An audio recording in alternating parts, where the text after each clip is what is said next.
Guys, welcome back to Learner Wits. तो आज की इस वीडियो में हम जानने वाले हैं नेटवर्किंग का एक और बहुत अमेजिंग टॉपिक और मोस्ट इम्पोर्टेंट टॉपिक, क्योंकि इतना ज़्यादा पूछा जाने वाला टॉपिक है।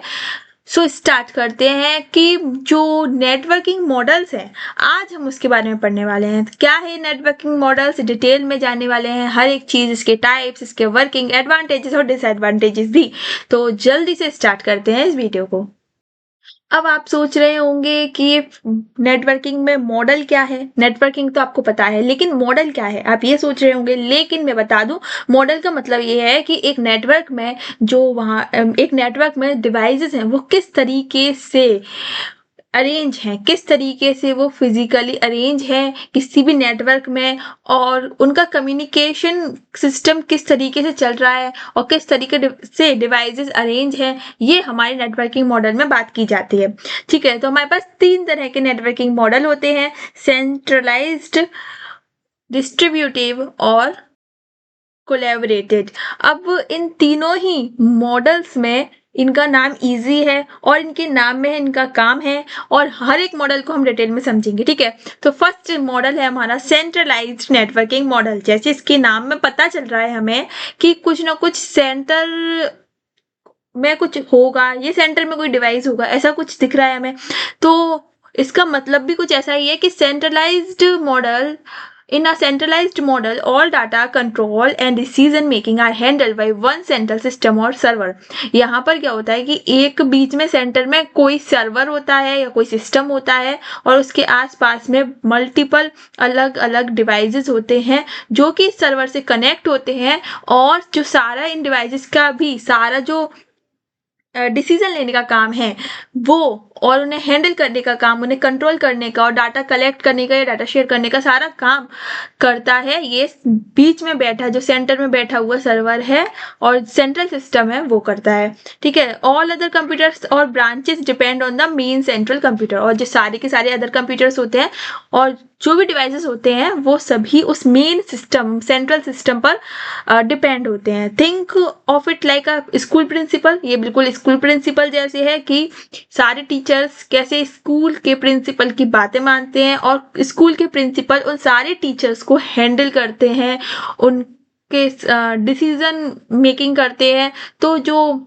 सेंट्रल सिस्टम है, सेंट्रलाइज्ड नेटवर्किंग मॉडल में जो सेंट्रल सिस्टम है वो आप कह सकते हैं प्रिंसिपल है बाकी सभी कंप्यूटर सिस्टम्स का, और जो अलग अलग कंप्यूटर सिस्टम्स हैं वो बिल्कुल टीचर की तरह है। तो ये हमारे पास है पूरा सेंट्रलाइज्ड नेटवर्क मॉडल का एक स्ट्रक्चर, जिसमें कि जो काफ़ी सारी डिवाइसेस हैं, मल्टीपल लैपटॉप्स, कंप्यूटर, फोन वगैरह सब कुछ अरेंज है, और वो सभी कनेक्टेड हैं एक सेंट्रल सिस्टम से, जो कि हमारा सर्वर भी हो सकता है या फिर हमारा सेंट्रल सिस्टम कोई कंप्यूटर भी हो सकता है। तो जो भी उन्हें हैंडल करेगा और सेंट्रल में होगा और हैंडल करेगा, तो वो हमारा हो जाएगा सेंट्रलाइज्ड नेटवर्किंग मॉडल। ठीक है, तो अब इसके फायदे क्या हैं। ठीक है, यहाँ पर कुछ इस तरीके से मेन सेंट्रल सिस्टम होता है और सारी पीसीस जो होती हैं वो उससे कनेक्ट होती हैं।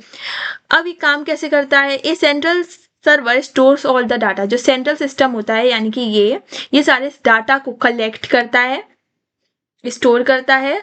Other computer clients and request to the central server. अब जो अलग अलग डिवाइसेस हैं, ये सारे अलग अलग डिवाइसेस क्लाइंट है। आपने पढ़ा होगा client server model, request response model, तो वही है इसमें यूज किया जाता है उसी को, जिसमें ये सारे डिवाइसेस रिक्वेस्ट सेंड करते हैं इस सर्वर तक, और जो भी उन्हें ज़रूरत होती है वो सारी चीज़ों की रिक्वेस्ट सेंड करते हैं, और on the basis of request server उन्हें रेस्पॉन्स जनरेट करके देता है। उन्हें जो भी रिक्वायरमेंट होती है किसी भी चीज़ की, जो भी अगर फाइल की, स्टोरेज की, रिसोर्सेज की, जो जिस भी चीज़ की उन्हें रिक्वायरमेंट होती है वो उन क्लाइंट्स को दे देता है। तो इस तरीके से एक सेंट्रल सिस्टम पर पूरे के पूरे अलग अलग क्लाइंट्स, डिवाइसेस डिपेंड होते हैं। ठीक है, अदर कंप्यूटर क्लाइंट्स जिन्हें हम कहते हैं, ठीक है, ये सारे क्या हैं, क्लाइंट्स हैं सेंट्रल सिस्टम में। सेंट्रल सिस्टम से जो भी कनेक्टेड हैं वो सारे क्लाइंट्स हैं। वो रिक्वेस्ट सेंड करेंगे सेंट्रल सर्वर तक और सेंट्रल सर्वर उसके बेसिस पर काम करेगा। ठीक है, the server processes the request and response and send result back. ठीक है, अब on the basis of this, अगर इस फोन ने कुछ फाइल मांगी सर्वर से और सर्वर ने उस फाइल रिक्वेस्ट को किया एक्सेप्ट, और उस रिक्वेस्ट के बेसिस पर वो फाइल उसे दे दी और रिस्पॉन्स उसको सेंड बैक कर दिया, यानी फाइल उसे दे दी। तो इस तरीके से रिक्वेस्ट रेस्पॉन्स मॉडल काम करता है। काफी डिटेल में हमने पहले समझ चुके हैं और आगे भी जानेंगे। ठीक है, अब एग्जाम्पल की बात करेंगे, जो रियल लाइफ एग्जाम्पल देखेंगे हम। जैसे कि हमारा जो बैंकिंग सिस्टम होता है, all bank branches connected to one main central database. मतलब कि बहुत सारी छोटी छोटी ब्रांचेस बैंक में कैसे एक बड़ी सी ब्रांच से सेंट्रल,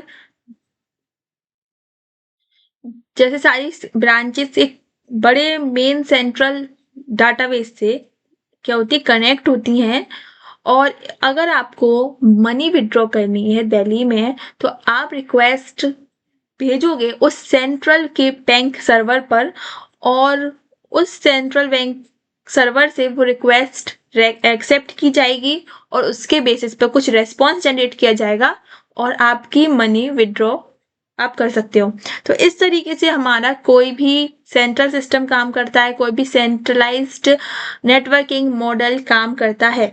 अनदर एग्जाम्पल भी ऐसे ही है, जैसे रेलवे में रिजर्वेशन सिस्टम करते हैं, तो वहां पर भी एक सेंट्रल सिस्टम तक आपके खुद के कंप्यूटर यानी पीसी से आपकी जो रिक्वेस्ट है वो किसी सेंट्रल सिस्टम तक जाती है।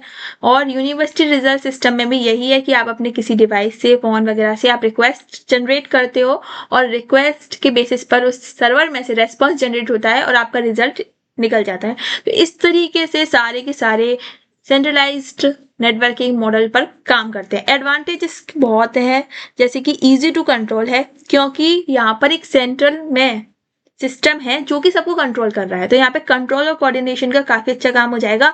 और इजी टू कंट्रोल है।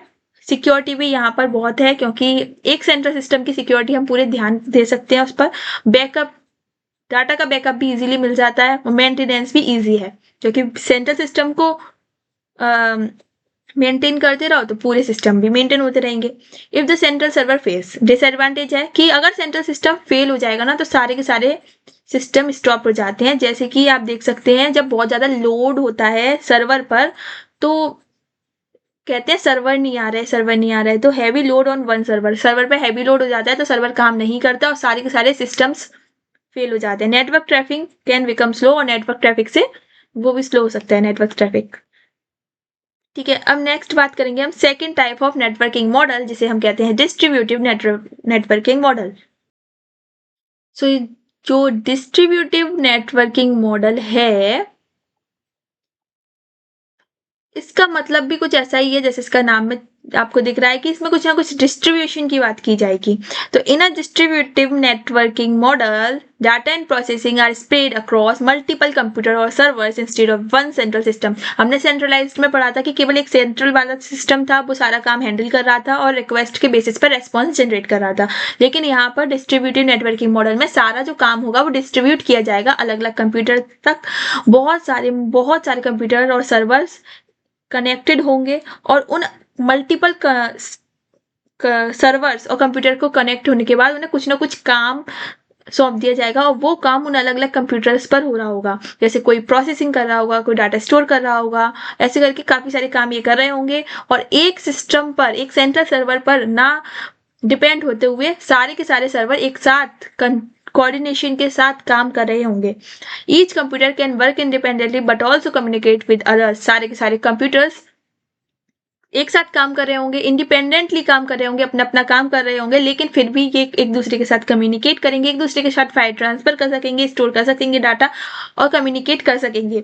Think of it like multiple school teachers managing their own classes instead of everything depending on the principal. मतलब कि ऐसा है जैसे कि मल्टीपल टीचर्स अपनी अपनी खुद की क्लासेस को क्या करते हैं, मैनेज करते हैं, अपनी अपनी खुद की क्लासेस को बहुत सारे टीचर मैनेज करते हैं बिना प्रिंसिपल पे डिपेंड हुए। तो इस तरीके से ये काम करता है। लेकिन ठीक है, तो इस तरीके से ये पूरा काम करता है, लेकिन जो सारे टीचर्स हैं वो है तो एक स्कूल का ही पार्ट। तो इस तरीके से होते सारे डिवाइसेस किसी नेटवर्क का पार्ट है, किसी नेटवर्क का हिस्सा होते हैं सारे डिवाइसेस, लेकिन फिर भी ये अपना अपना काम कर रहे होते हैं। ठीक है, स्ट्रक्चर कुछ ऐसा रहता है कि ये हमारे पास 2 एग्जाम्पल हैं, एक एग्जाम्पल 1 है और एक एग्जाम्पल 2 है, जिसमें कुछ इस तरीके से नेटवर्क डिस्ट्रीब्यूटिव नेटवर्क है जिसमें मल्टीपल डिवाइसेस एक दूसरे के साथ कनेक्टेड है और ये सब अपना अपना कुछ ना कुछ काम कर रहे हैं। यहाँ पर भी कुछ यहाँ पे अरेंजमेंट और डिजाइन कुछ भी हो सकता है, लेकिन यहाँ पर सारे के सारे डिस्ट्रीब्यूटिवली अपना अपना काम कर रहे हैं और कोई किसी पे डिपेंड नहीं है। ठीक है, बहुत सारे एक दूसरे के साथ कनेक्ट हो। Each server has its own data and processing power, हर किसी के पास अपना डाटा और प्रोसेसिंग पावर है। कैसे काम करता है कैसे data is stored in different location, data अलग अलग जगह पे स्टोर होता है। Each server handles its own task, और हर एक सर्वर अपना अपना टास्क करेगा। Server communicate with each other when needed, और हर एक सर्वर जब जरूरत होगी तब वो कम्युनिकेट कर सकेगा। एग्जाम्पल देखेंगे रियल लाइफ एग्जाम्पल का, एकदम Amazon और गूगल सिस्टम्स का एग्जाम्पल है।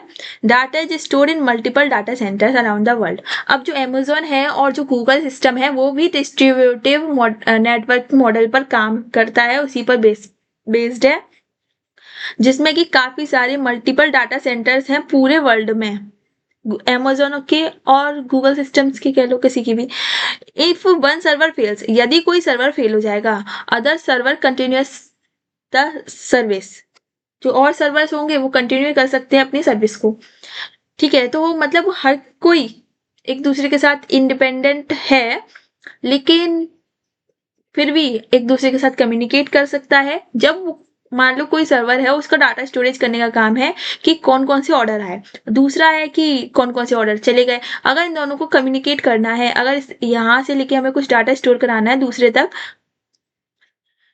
मतलब कि कौन से ऑर्डर आए और कौन से ऑर्डर निकल गए, डिस्पैच हो गए, तो हम उस सर्वर से वो डाटा ले भी सकते हैं।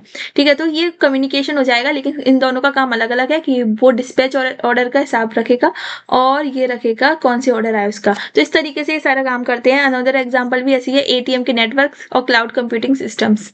एडवांटेज क्या है, फास्टर प्रोसेसिंग हो जाएगी क्योंकि हर एक कंप्यूटर अपना अपना काम करेगा। सिस्टम अगर फेल हो जाता है, कोई एक सिस्टम फेल हो जाता है, तो पूरे नेटवर्क पे इफेक्ट नहीं होगा और नेटवर्क अपना काम करता रहेगा। Load is shared among multiple servers, load कम हो जाएगा और मल्टीपल सर्वर्स तक डिस्ट्रीब्यूट हो जाएगा।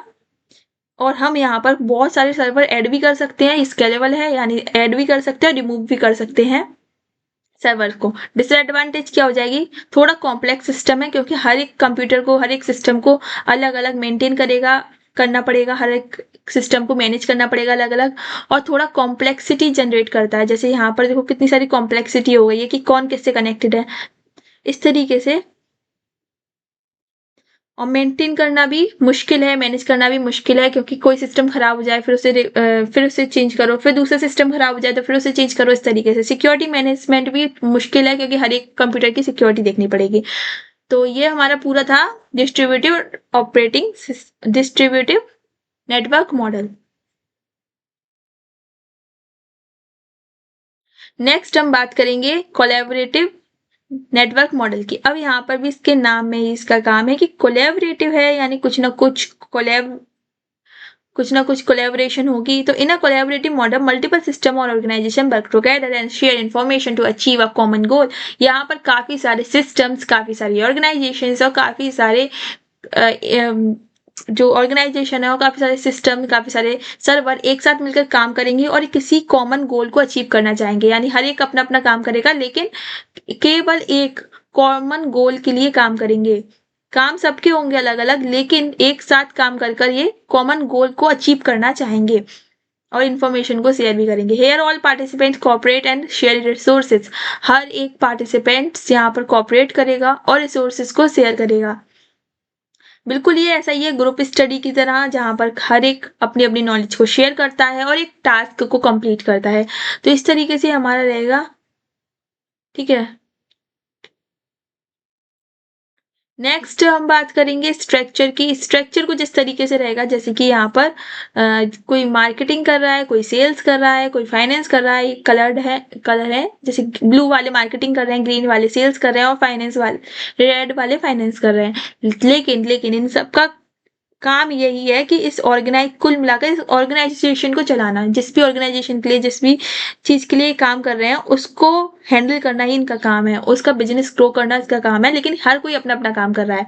लेकिन अगर इनको यहाँ से कुछ इन्फॉर्मेशन चाहिए होगी या फिर इनको यहाँ से कोई इन्फॉर्मेशन चाहिए होगी, तो ये ईजिली शेयर कर सकेंगे।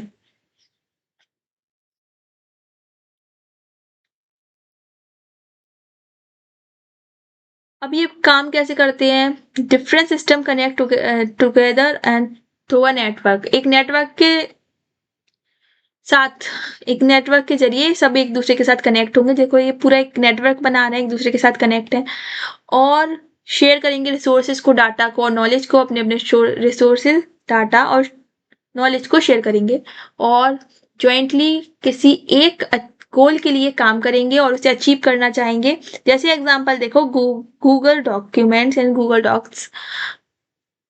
Many pupils can edit the same document at the same time. काफी सारे अलग अलग यूजर, अलग अलग पीपल एडिट कर सकते हैं सेम डॉक्यूमेंट को सेम टाइम पर।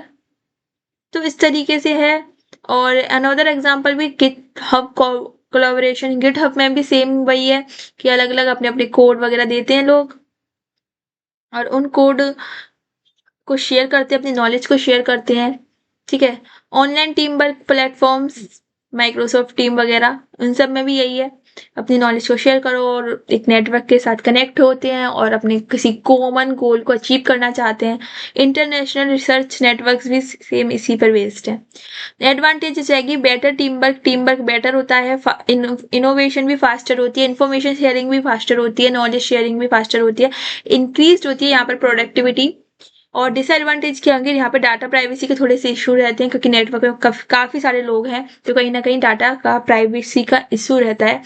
स्ट्रॉन्ग कोऑर्डिनेशन की बहुत ही ज़्यादा ज़रूरत होती है। डिपेंडेंस और अदर पार्टिसिपेंट, कभी कोई किसी पर डिपेंड भी हो सकता है, तो अदर पार्टिसिपेंट्स पर भी लोग डिपेंड हो सकते हैं। ठीक है। तो नेक्स्ट अगर हम कंपेरिजन की बात करेंगे, तीनों की कंपेरिजन की, तो सेंट्रलाइज्ड, डिस्ट्रीब्यूटर और कोलैबोरेटिव, हमने तीनों की तीनों पढ़ ली है। अब इनका फीचर क्या है?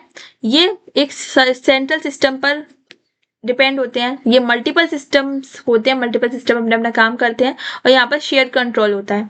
डाटा लोकेशन यहाँ पर एक ही जगह पे इकट्ठी होती है, यहाँ पे बहुत जगह पे इकट्ठी होती है और यहाँ पर सभी के ऊपर शेयर की जाती है। फेलियर की बात करेंगे तो एक अगर सेंट्रल सिस्टम फेल हो गया तो पूरा सिस्टम फेल हो जाएगा। यहाँ पर कोई एक कंप्यूटर फेल होने से पूरे सिस्टम पे इफेक्ट नहीं होगा। डिपेंड्स ऑन पार्टिसिपेंट्स, यहाँ पर फेलियर इम्पैक्ट पार्टिसिपेंट्स पर डिपेंड करता है। एग्जाम्पल हो जाएगा यहाँ पे सेंट्रल का बैंक सर्वर, डिस्ट्रीब्यूटिव में हो जाएगा क्लाउड सिस्टम्स और कोलैबोरेटिव में हो जाएगा गूगल डॉक्स। कॉम्प्लेक्सिटी सेंट्रलाइज में सबसे लो है, सबसे कम है। डिस्ट्रीब्यूटिव में हाई है क्योंकि यहाँ पे बहुत सारे मशीन्स होती हैं, बहुत सारे सिस्टम्स होते हैं। और कोलैबोरेटिव में मीडियम है। ठीक है। तो सिंपल वे में अगर समझोगे तो बिल्कुल एक बॉस की तरह है हमारा सेंट्रलाइज्ड, यहाँ पे सेंट्रल सिस्टम से हैंडल करेगा। डिस्ट्रीब्यूट में काफ़ी सारे में इंडिपेंडेंट सिस्टम, कोलैबोरेटिव में टीम वर्क चलेगा। ठीक है। तो